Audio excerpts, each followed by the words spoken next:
ఓం శ్రీ గురుభ్యో నమ. ఓం శ్రీమాత్రే నమ. శ్రీ లక్ష్మీనారాయణాయ నమ. ఓం శ్రీ విశ్వమాత డివోషనల్ ఛానల్కు స్వాగతం సుస్వాగతం. ఆత్మబంధువులకు నమస్సుమాంజలి. శ్రీ విష్ణు పురాణం వ్యాఖ్యాత మీ రాధమ్మ.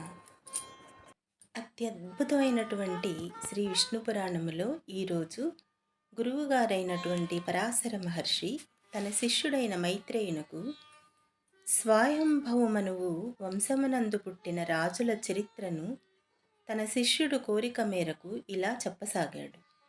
పరాశరుడు ఈ విధంగా చెప్తూ, ఆదిమనువైన స్వయంభువునకు ప్రియంవదుడు, ఉత్తానపాదుడు అనే ఇద్దరు కొడుకులు.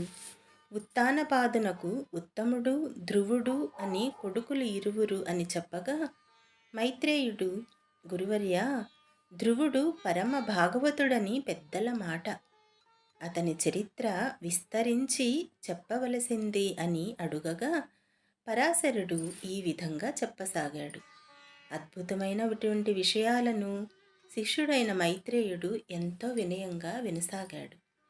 మరి ఆ ధ్రువ చరిత్రను తెలుసుకుందామా? ఉత్తానపాదుడు ఏకశ్చత్రముగా భూమి నేలుతూ శత్రురాజుల ప్రక్కలో బల్లెమై ధైర్య శౌర్య పరాక్రమాలకు రూపమై నయామార్గాన ప్రజా పరిపాలన చేస్తూ ఉండేవాడు. నిర్విఘ్నముగా దేవ భూదేవ తృప్తిగా యజ్ఞాలు చేశాడు. దిగంత విశ్రాంతమైన యశస్సు సంపాదించిన మహారాజు. అతనికి సురుచి, సునీతి అని ఇద్దరు భార్యలు. సురుచి కొడుకు ఉత్తముడు, సునీతి సుతుడు ధ్రువుడు ఇద్దరు సోదరులు. సమాన రూప రేఖా విలాసాలు, విద్యా వివేకాలు కలవారై పెరుగుతూ ఉండగా, ఒకనాడు ఉత్తానపాదుడు నిండు కొలువులో సింహాసనాసీనుడై ఉత్తముణ్ణి అంకముపై ఉంచుకొని ముచ్చటలాడుతూ ఉండగా, ధ్రువుడు వచ్చి తండ్రి తొడమీద కూర్చుండడానికి సింహాసనం వద్ద నిలచి చెయ్యి చాచాడు. ఆ సమయంలో సవతి తల్లి సురుచి సభామర్యాదను పాటించక, సవతి మచ్చరముతో ధ్రువుణ్ణి వారించి నీరసంగా చూసి, ఆగరా ఆగు, ఈ సింహాసనం ఎక్కడానికి నా కొడుకు అర్హుడు కాని నువ్వు కావు. ఈ రాజుకి నేను ప్రియపత్నిని. సిరి సంపద ఐశ్వర్యం అంతా నాది. నీ తల్లి నా సవతిగా ఉండటానికి ఎంతో అదృష్టం, అంతే. నా దగ్గరకు వచ్చి ఏదో వాగుతూ ఉంటుంది. నేను ఆ మాటలు లక్ష్యపెట్టను. ఈ సింహాసనం ఎక్కడానికి నా కొడుకు ఉత్తముడు, తగినవాడు. నీకు అలాంటి ఉత్తమత్వం ఉంటే ఆ అదృష్టం నీకు కలుగుతుంది. ఊరక చెయ్యి చాస్తే ఆ చెయ్యి అదృష్టం పట్టుతుందా? ఓరా అని చెయ్యి పట్టుకొని వెనుకకు నెట్టి వీపు మీద చరిచింది. అంతటా ధ్రువుడు చెమ్మగిల్లిన కనులతో బిరబిరా నడిచి తల్లి వద్దకు వెళ్ళి పెదతల్లి చేసిన పని తండ్రి ఉపేక్ష ఏడుస్తూ చెప్పాడు. ఆ ముద్దరాలు పైట చెరుగుతో కొడుకు కన్నీళ్లు తుడిచి అల్లనల్లన ఓదార్చి ఏడుపు మానిపించి నీరు గమ్మిన తన కళ్ళు అరచేతులతో ఒత్తుకొని సన్నని కంఠస్వరముతో ఇలా అన్నది. నాయనా, సురుచి అనినదంతా నిజం. రాజు దానిపై ప్రాణాలు నిలిపి ఉన్నవాడు కనుక దాని కొడుకుకి ఆ మన్నన కలుగుతూ ఉన్నది. ఆ పద్ధతిలో మనకి అంత చనువు ఎలా ఉంటుంది? అది సౌభాగ్యవతి కనుక దానికి దాని కొడుకుకి రాజు వల్ల మన్నన కలుగుతూ ఉన్నది. మనం మందభాగ్యులం. మనకు రాజు వల్ల మన్నన ఎలా కలుగుతుంది? ఇక ఆ సురుచి కొడుకు రాజై పరిపాలన చేసే సమయం వస్తే నువ్వు వాని అడుగులకు మడుగులు ఒత్తుతూ బతకవలసి వస్తుంది. అలాంటి దౌర్భాగ్యానికి నువ్వు తల ఒగ్గితే నా కడుపున పుట్టిన ఫలితం నాకేమి దక్కుతుంది అని కంట నీరు కార్చిన తల్లిని చూచి ఓదార్చి ధ్రువుడు ఇలా అన్నాడు. అమ్మా, విచారించకు.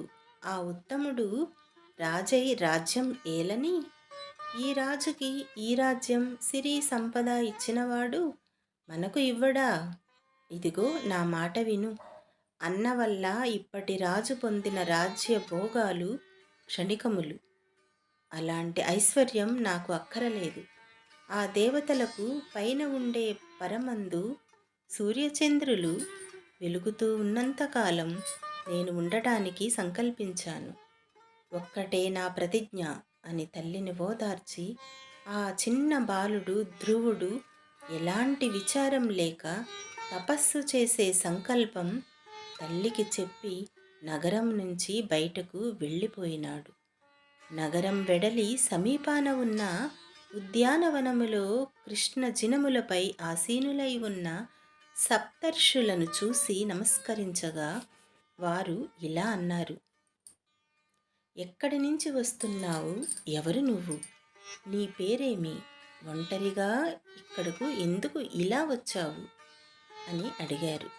నేను ఉత్తానపాదుడనే రాజు కొడుకును. నా పేరు ధ్రువుడు. తపస్సు చెయ్యాలని ఇలా వచ్చాను. నా పూర్వ పుణ్య ఫలం వల్ల మీ దర్శనం అయింది అని ధ్రువుడు చెప్పగా వారు ఆశ్చర్యముగా చూసి రాజభోగాలు విడిచి ఇలా తపశ్చర్యకు నిశ్చయించుకున్నావా? ఏమి కారణం? నిండా నీకు 5 ఏళ్ళు కూడా లేవు. సుకుమార మోహనాకారుడవు. లవలేశమైన రోగబాధ ఉన్నట్లు కనిపించవు. తల్లిదండ్రులు సజీవులై ఉన్నవాడవు. ఇలాంటి నువ్వు ఇంత పసిబాలుడవు కష్టసాధ్యమైన తపస్సుకు దిగడమేమిటి?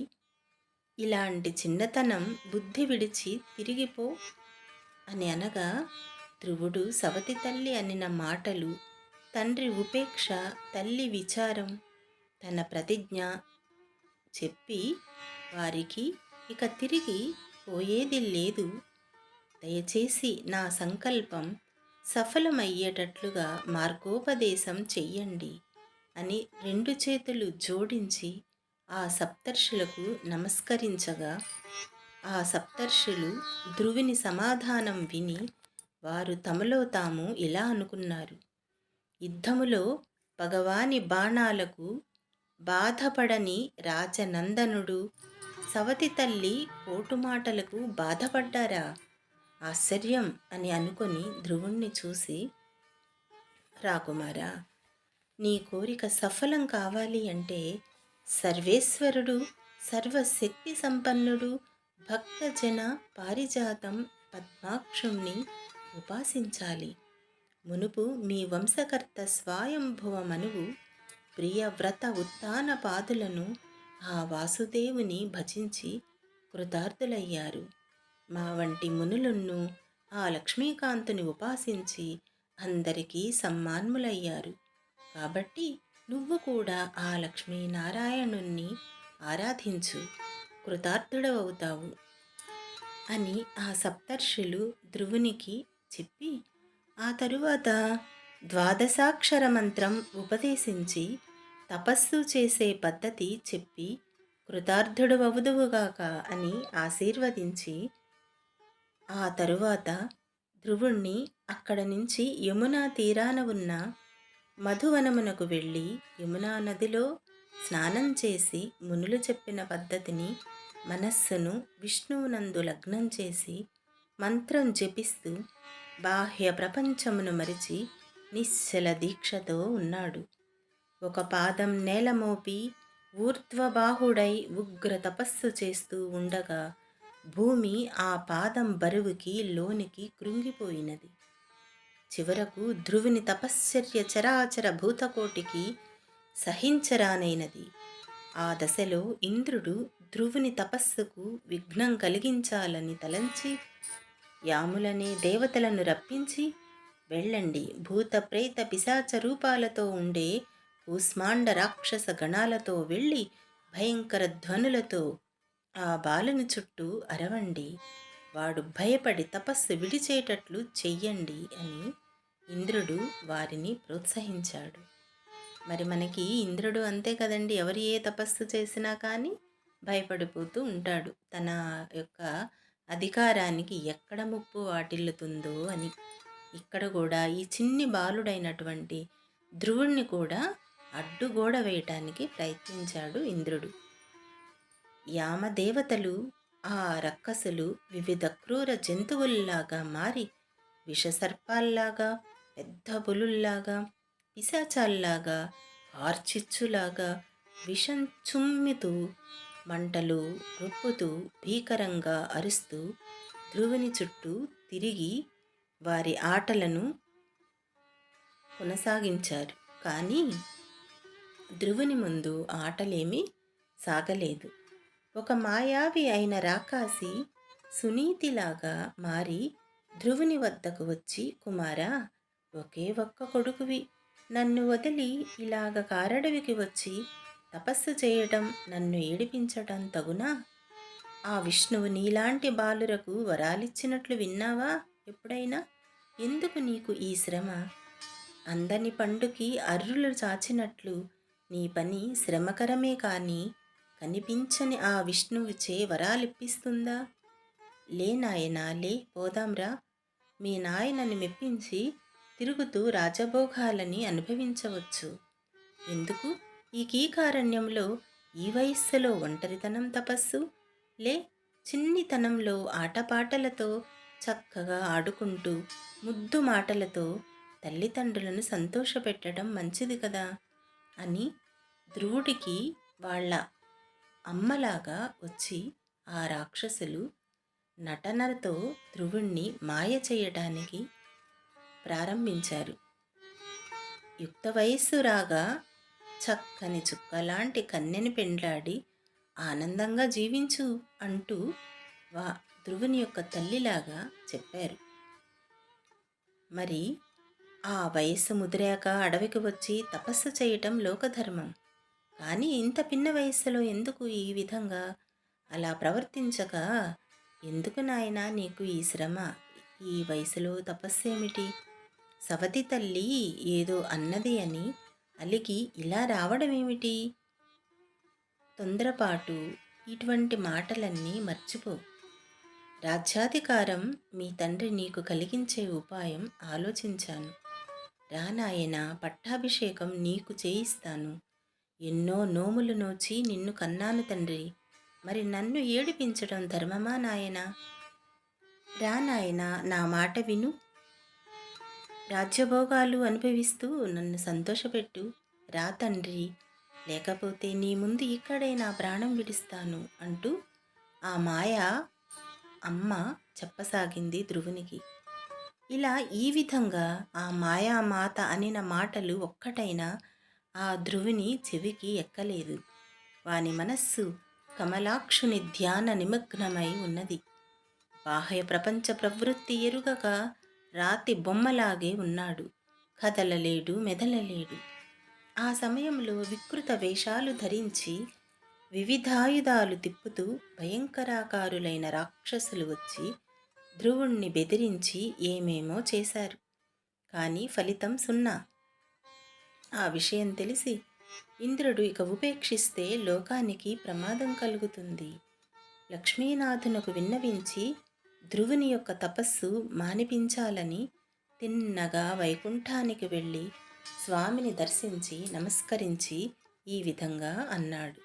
లోకేశ్వర, ఉత్తానపాదుడనే రాజు కొడుకు ధ్రువుడు నీ యందు భక్తి కలవాడట.